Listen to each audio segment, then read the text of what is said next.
हर हर महादेव मित्रों, आज मैं हाजिर हूँ एक और रोचक घटना के साथ। आज हम जानेंगे कि नारद मुनि एक जगह क्यों नहीं रहते। क्यों? क्योंकि उनको महाराज दक्ष ने श्राप दिया हुआ है। जब महाराज दक्ष ने श्राप दिया तो उनको इस श्राप में कहा था कि तुम एक जगह नहीं रहोगे और तुम्हें बार बार अपनी अपनी जगह बदलनी पड़ेगी। तो ये जानेंगे पूरी कथा सविस्तार। चलिए शुरू करते हैं। महाराज दक्ष अपने सृष्टि के क्रम को बढ़ा रहे थे। उसके बाद भगवान ब्रह्मा की आज्ञा पाकर सृष्टि को जब बढ़ा रहे थे तो उन्हें बड़ा कष्ट हुआ, क्योंकि जितने लोग उन्होंने पैदा किए बनाए उतने ही लोग थे, वो बढ़ नहीं रहे थे। तो उन्होंने प्रजापिता ब्रह्मा को स्मरण किया और उनके स्मरण करते ही ब्रह्मा जी वहां पर उपस्थित हो गए। तो उन्होंने ब्रह्मा जी से कहा, हे प्रभु, हे पितामह, मैं बहुत कष्ट में हूँ, क्योंकि जो प्रजा है वो बढ़ नहीं रही है। इतने सारे प्रजा की जितनी मैंने सृष्टि की है उतनी ही है, वो लोग बढ़ नहीं रहे हैं। उसके लिए मेरा मार्गदर्शन कीजिए। तो ब्रह्मा जी ने उन्हें उपदेश देते हुए कहा कि हे पुत्र, यदि तुम्हें प्रजा की सृष्टि निरंतर बनाए रखनी है तो प्रजेश प्रजापति हैं, उनकी पुत्री हैं अश्विनी, उनसे अपना विवाह करो और जो सृष्टि का अनवरत कार्य है उसे आगे बढ़ाओ। उसके बाद उन्होंने प्रजेश प्रजापति की पुत्री अश्विनी से विवाह किया और प्रजा को बढ़ाने में लग गए। तो उन्होंने 10,000 पुत्र पैदा किए जो हर्यश्व कहलाए।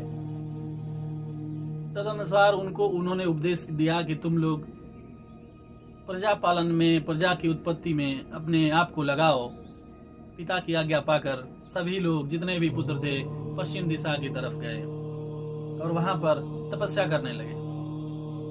जहाँ सिंधु नदी सागर में मिलती है वहां पर पहुंचते ही उनके जल के स्पर्श से ही वो सब लोगों का मलिन हृदय जो था वो शुद्ध हो गया। वहां पर वो लोग प्रजा उत्पत्ति के विचार में पड़ गए और तपस्या करने लगे। फिर वहां पर पहुंचते हैं नारद जी। नारद जी क्यों पहुंचते हैं? उनको भ्रमित करने के लिए। नारद जी वहां पर पहुंचे और बोले कि तुम लोग किस लिए ये सब तपस्या कर रहे हो? तो उन्होंने कहा कि हम अपने पिता की आज्ञा अनुसार तपस्या कर रहे हैं। तो जब तपस्या कर रहे हो तो किस लिए कर रहे हो?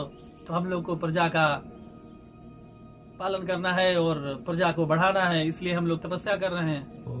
तब नारद जी कहते हैं कि जो तुम जानते नहीं, जिसको तुम मानते नहीं, वो पिता की आज्ञा पालन कर रहे हो। तुम लोगों को तो मोक्ष के बारे में सोचना चाहिए।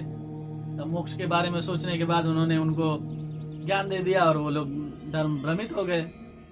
फिर वो लोग इनकी आज्ञा मानकर और मोक्ष प्राप्ति के लिए तपस्या करने लगे और उसी रास्ते पर आगे चले गए जो कभी लौट कर नहीं आता है।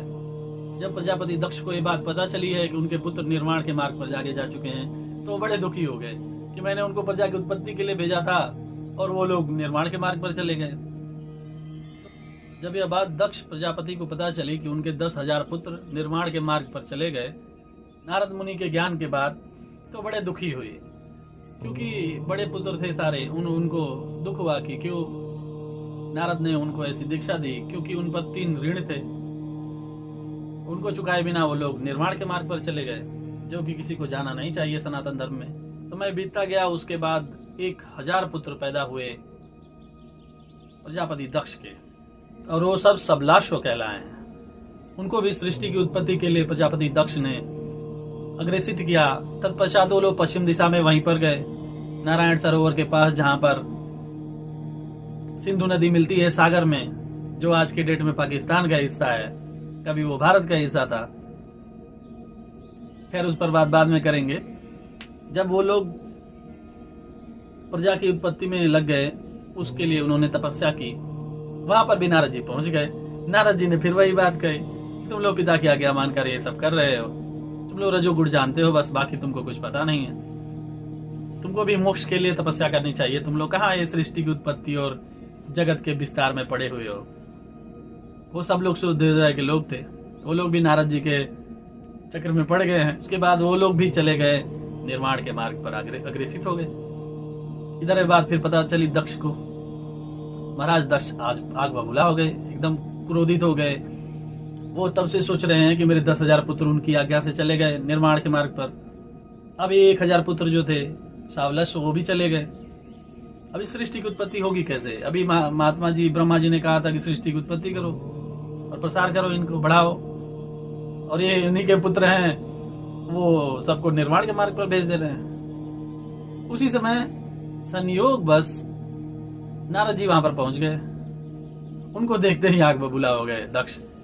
दक्ष प्रजापति कह रहे हैं कि तुम्हारी वजह से मेरे जितने भी पुत्र थे सब पर अभी भी ऋण रह गया है। देव ऋण, ऋषि ऋण और पितृ ऋण चुकाए बिना ही सारे मेरे बालक चले गए निर्वाण के पथ पर। तुम्हें मैं श्राप देता हूं कि आज के बाद तुम कहीं भी एक जगह ठहर नहीं सकोगे।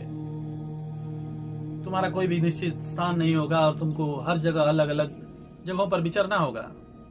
तो इस वजह से नारद जी को एक जगह रहने की आदत नहीं है, कहीं ना कहीं विचरते रहते हैं वो, क्योंकि उन्हें श्राप है दक्ष प्रजापति का। इसी के साथ हम आप लोगों से भी विदा लेंगे। मिलेंगे शिव पुराण की सीरीज में एक और घटना के साथ। तब तक आप लोग पढ़ते रहिए, समझते रहिए और जानते रहिए सनातन धर्म की महानता को। हर हर महादेव।